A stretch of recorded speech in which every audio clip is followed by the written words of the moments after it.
ఇక ఇదే అంశానికి సంబంధించిన మరింత సమాచారం మా క్రైమ్ రిపోర్టర్ పవన్ లైవ్ లో అందిస్తారు.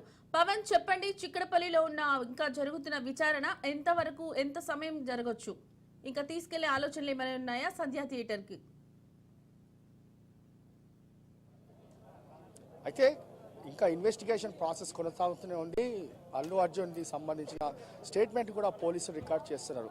అయితే నోటీసులో మాత్రము 11 గంటలకు ఖచ్చితంగా ఎస్హెచ్ఓ ముందు హాజరు కావాలని చెప్పి కూడా నోటీసులో పేర్కొన్నారు. మరోవైపు చూస్తే మాత్రము ఒకవేళ సంధ్యా థియేటర్కి తీసుకెళ్ళినా రావాల్సి ఉంటుంది అనేది మాత్రము నోటీసులో చాలా ఖచ్చితంగా పేర్కొన్నారు. పేర్కొన్న నేపథ్యంలోనే దీనికి సంబంధించి చూస్తే మాత్రము ఓవరాల్గా అంటే ఒక ఇన్వెస్టిగేషన్ కూడా కొనసాగుతున్న నేపథ్యంలోనే ప్రధానంగా ఇందులో అల్లు అర్జున్ తన మీడియాతో మాట్లాడుతూ తనకు పోలీస్ పర్మిషన్ ఇచ్చారు కాబట్టి అక్కడికి వచ్చాను సంధ్యా థియేటర్కి అనేది ప్రధానంగా అల్లు అర్జున్ మీడియాతో మాట్లాడినప్పుడు పోలీసులు ఎవరు పర్మిషన్ ఇచ్చారు, దానికి సంబంధించిన ఆధారాలు ఏమున్నాయి, వీరు మీడియాతో ఏ విధంగా మాట్లాడారు. అయితే ఇందులో ఓవరాల్గా చూస్తే 2 అవర్స్ పైగా కూడా ఒక ఇన్వెస్టిగేషన్ ప్రాసెస్ కొనసాగుతుంది. అయితే ఇందులో ప్రధానంగా ఎలాంటి అంశాలకు సంబంధించి పోలీసులు అడిగే అవకాశం ఇన్వెస్టిగేషన్లో భాగంగా ఈరోజు అల్లు అర్జున్ గారికి నోటీస్ ఇవ్వడం జరిగింది. సంధ్యా థియేటర్కి సంబంధించిన ఘటన ఏం జరిగిందో ఆ ఘటనకు సంబంధించి అక్కడ ఏం జరిగింది, ఈ ఎట్లా అంటే ఎందువల్ల జరిగింది, అంటే ఈయన బౌన్సర్ల వల్ల జరిగిందా, లేదు అంటే ఈ అల్లు అర్జున్ ఆర్మీ వల్ల జరిగిందా, లేదు అంటే ఈ అభిమానుల వల్ల జరిగిందన్న ఉద్దేశం కొద్దీ కొంత ఇన్వెస్టిగేషన్ చేస్తున్నారు. సో ఇక్కడ ఒక రేవతి అనే కుటుంబం రోడ్డు పాలైంది కాబట్టి, అంటే ఒక కుటుంబం మొత్తం బయటపడింది కాబట్టి, వాళ్ళ కొడుకు చావు బతుకుల మధ్యలో ఉన్నాడు కాబట్టి ఆ కోణంలో వీళ్ళు ఇన్వెస్టిగేషన్ చేస్తున్నారు. సో దానికి సంబంధించి పూర్తి బాధ్యత ఎవరు అనేది ఉద్దేశంతో వాళ్ళ స్టేట్మెంట్ రికార్డ్ చేయడానికి, వాళ్ళకి సంబంధించిన సమాచారాన్ని సేకరించడానికి అల్లు అర్జున్ గారికి నోటీస్ ఇవ్వడం జరిగింది ఈరోజు. అయితే ముఖ్యంగా చూస్తే మాత్రము పోలీస్ పర్మిషన్ ఉంది, తాను అందుకే అక్కడికి వచ్చానని చెప్పన్నారు.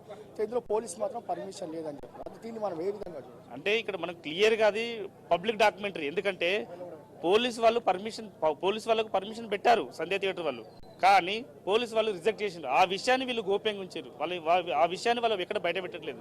పోలీసు వాళ్ళు రిజెక్ట్ చేసిన, ఎందుకంటే ఒక సెలబ్రిటీ హోదాలో ఆయన వచ్చినప్పుడు 2 లక్షల మంది 3 లక్షల మంది గుమికూడే అవకాశం ఉంటుంది, తొక్కిసలాడే అవకాశం ఉంది. ఆ థియేటర్ కూడా చిన్న థియేటర్ కాబట్టి అక్కడ వేరే దుర్ఘటన జరిగే అవకాశం ఉందంటే ముందే పోలీసు వాళ్ళు హెచ్చరించారు. ఆ హెచ్చరికను కూడా వాళ్ళు బేఖాతరు చేసి వాళ్ళు రావడం జరిగింది. సో ఆ బేఖాతరు రావడం వల్ల అక్కడ దుర్ఘటన జరిగింది, ఇంత జరిగిందని. పోలీసులు బెయిల్ 4 వారాల పాటు బెయిల్ ఇచ్చింది హైకోర్టు. దాన్ని అపోజ్ చేయాలంటే ఏ విధంగా పోలీసులు ముందుకెళ్ళే అవకాశం? అపోజ్ చేయాలంటే ఇన్వెస్టిగేషన్లో భాగంగా అంటే అల్లు అర్జున్ గారు ప్రెస్ మీట్ పెట్టిర్రు, నన్ను కావాల్సుకొని ఈ విధంగా చేస్తున్నారు, స్టేట్ గవర్నమెంట్ పోలీసులు కావాల్సుకొని నన్ను డిగ్రేడ్ చేస్తున్నారని చెప్పి ఒక స్టేట్మెంట్ ఇవ్వడం జరిగింది. అంటే ఆయన స్టేట్మెంట్ ఇచ్చినా ఇవ్వకుండా కానీ కొన్ని నియమ నిబంధనలు, హైకోర్టు నియమ నిబంధనలకు తలొగ్గి మాట్లాడాల్సి వస్తుంది. సో అట్లా కాకుండా ఈయనను స్టేట్ గవర్నమెంట్ను పోలీసు పైన అవాకు చవాకులు చేసుకుంటూ ఆ విధంగా మాట్లాడడం వల్ల ఇన్వెస్టిగేషన్లో భాగంగా 10,000 వీడియోలను వాళ్ళు పరిశీలించడం జరిగింది. ఆ పరిశీలనలో భాగంగా పూర్తి స్థాయిలో అల్లు అర్జున్ ఎక్కడి నుంచి స్టార్ట్ అయ్యిండు, ఎందుకు స్టార్ట్ అయ్యిండు, అండ్ ఎంతమంది ఆయనతో పాటు వచ్చారు, ఎన్ని వెహికల్స్ వచ్చినాయి, ఆయన ఎక్కడ తొక్కిసలాట జరిగింది, ఆ తొక్కిసలాట కారణం ఏంటి, సో ఇవన్నీ అంటే కొలతలు, అంటే ఎక్కడ డిస్టెన్స్ను బట్టి కూడా మొత్తం, అంటే ఒక డిసీజ్కు అక్యూజ్డ్కి మధ్య డిస్టెన్స్ ఎంత ఉన్నది, సో ఈ అన్ని కోణంలో పోలీసు వాళ్ళు ఇన్వెస్టిగేషన్ చేస్తారు. ఒకవేళ పోలీసు ఇన్వెస్టిగేషన్ చేస్తున్న క్రమంలో తప్పుడు సమాచారాన్ని కోర్టు వారికి అక్యూజ్డ్ అంటే అల్లు అర్జున్ సమర్పించారని భావిస్తే వాళ్ళు బెయిల్ క్యాన్సిల్ చేయమని చెప్పి ప్రేయర్ చేసే అవకాశం కూడా ఉంటుంది. సో అప్పీల్ చేసే అవకాశం కూడా ఉంటుంది. ఓవరాల్గా ఈ యొక్క ఎపిసోడ్లో సంబంధించి చూస్తే ఇటు అల్లు అర్జున్ ఈ యొక్క కేసు నుంచి తప్పించుకునేందుకు ప్రయత్నిస్తారని చెప్పి కూడా మనకు చాలా వినిపిస్తుంది. అయితే ఒక ఇన్వెస్టిగేషన్ పార్ట్లో ఇప్పుడు పోలీసులు ఎవిడెన్స్తో పెట్టి మరీ విచారణ కొనసాగిస్తారు. ఆ విచారణలో ఇట్లా దీనికి సంబంధించి సమాధానం చెప్పకుండా తప్పించుకునే అవకాశం ఉంటుంది. అంటే స్టేట్మెంటు అంటే ఎందుకు అరెస్ట్ చేయడం, ఇన్వెస్టిగేషన్ ఎందుకంటే విట్నెస్లను కానీ వాళ్ళని ఏమన్నా తప్పుదేవో పట్టించే అవకాశం ఉంటుంది కాబట్టి ఇది ఇప్పుడే స్టేట్మెంట్ రికార్డ్ చేసి ఆయన స్టేట్మెంట్కి సంబంధించి పోలీసు వాళ్ళ దగ్గర సమాచారం ఉంటుంది, వాళ్ళు కోర్టుకు సబ్మిట్ చేస్తారు. సో కోర్టుకు సబ్మిట్ చేసినాక తప్పించుకోవడానికి అవకాశం ఉండదు. సో ఆ కోణంలో వాళ్ళు ఇన్వెస్టిగేషన్ చేస్తారని భావిస్తారు. మొత్తానికి చూస్తే మాత్రము ఇన్వెస్టిగేషన్ ప్రాసెసింగ్ కొనసాగుతుంది. అన్ని ఆధారాలు పెట్టి మరీ ఒక అల్లు అర్జున్ని విచారిస్తున్నారు. విచారణలో భాగంగానే యొక్క అన్ని అంశాలపైన కూడా పోలీసులు క్లారిటీ తీసుకుంటున్నారు. ఎందుకంటే ప్రెస్ మీట్ పెట్టడము, ప్రెస్ మీట్ తర్వాత దీనికి సంబంధించి కొన్ని అంశాలు కీలకంగా మాట్లాడము, ఆ అంశాలకు సంబంధించి కూడా అన్ని ఆధారాలు సేకరించి ఇప్పటికే 2 గంటలకు పైగా కూడా విచారణ కొనసాగిస్తున్న పరిస్థితి మనం గమనిస్తున్నాము. మరోవైపు చూస్తే మాత్రము ఇప్పటికే బౌన్సర్లకు సంబంధించిన విషయంలో దాదాపు 50 మంది బౌన్సర్లను కూడా అక్కడ ఆ రోజు వచ్చారు. ఆ రోజు రాత్రి వాళ్ళంతా కూడా విధ్వంసం కాండా కూడా చేశారు.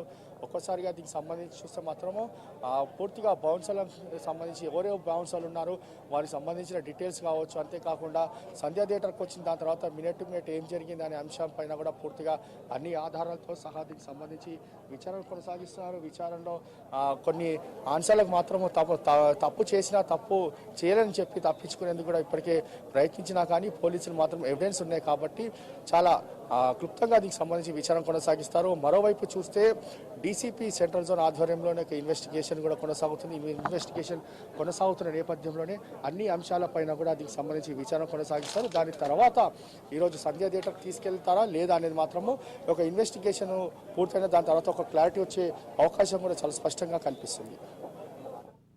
ఓకే పవన్, విచారణ సమయాన్ని పొడిగించే అవకాశం ఏమైనా కనిపిస్తుందా? అయితే ప్రజెంట్ మాత్రం ఇంకా విచారణ కొనసాగుతుంది. అంటే పోలీసులు అడిగిన ప్రశ్నలకు అల్లు అర్జున్ ఎలాంటి సమాధానం చెప్తారో దానిపైనే విచారణ అంతా కూడా ఆధారపడి ఉంటుంది. ఎందుకంటే పోలీసుల అడిగిన సమాధానానికి తాను చేసిన తప్పుకి ఆ తప్పు ఒప్పుకుంటే మాత్రం ఇమీడియట్లీ విచారణ కూడా చాలా త్వరగా అయిపోయే అవకాశం ఉంటుంది. కానీ చెప్పకుండా తప్పించుకునే క్రమంలో దీనికి సంబంధించి చేస్తే మాత్రం ఈ యొక్క విచారణ చాలాసేపు కూడా కొనసాగే అవకాశం కూడా కనిపిస్తుంది. అయితే అల్లు అర్జున్ సంబంధించిన ఆన్సర్స్ సంబంధించిన అతను చెప్పే ఆన్సర్ల దాన్ని బట్టి ఒక విచారణ సమయము దీనికి సంబంధించి పూర్తిగా అతను తప్పు చేస్తే ఒప్పుకుంటే మాత్రం త్వరగా విచారణ కంప్లీట్ అవుతుంది. లేకపోతే మరోసారి కూడా విచారణకు హాజరు కావాలని చెప్పి నోటీసులు జారీ చేసే అవకాశం కూడా ఉంటుంది. ఎందుకంటే పూర్తిగా పోలీసులు సంబంధించి అన్ని కోణాలు కూడా దర్యాప్తు చేస్తున్నారు కాబట్టి దర్యాప్తు ఆధారంగానే పూర్తిగా ఇందులో ఇన్వెస్టిగేషన్ ప్రాసెస్ కూడా కొనసాగుతూనే ఉంటుందని చెప్పి కూడా చాలా ఖచ్చితంగా తెలుస్తుంది. Right Pavan, thank you.